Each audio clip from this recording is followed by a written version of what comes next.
It was overwhelming because, it was our first daughter. We had no idea, what to look for, what to do. So yes, it was very overwhelming. To make things worse, for 8 months, she and her husband struggled to find a safe place to leave her daughter. Most daycares were either closed, limited, or had a wait list. But they were not the only ones. According to a Pew Research study conducted at the beginning of 2022, families are still having just as hard of a time finding childcare as they were in October of 2020 in times of pandemic. I was having a really hard time finding daycares that were that had that their license was up to date, that they didn't have any fines. That's when they found the mobile app called TOOTRiS, which provides a resourceful solution with licensed certified childcare options close to people's homes.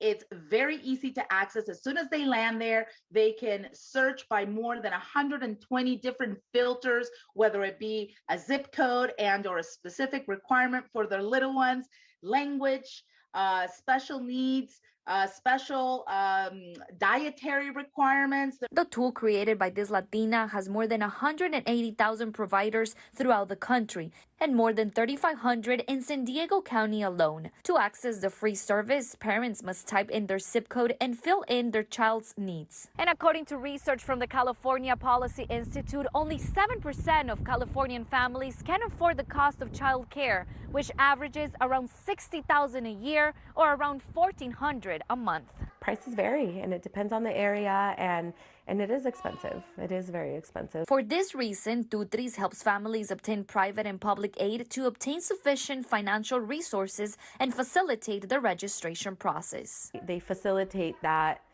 gap between, all of these things that you don't know about and you find out until your child is already in that daycare. For NBC 7, Melissa Sandoval.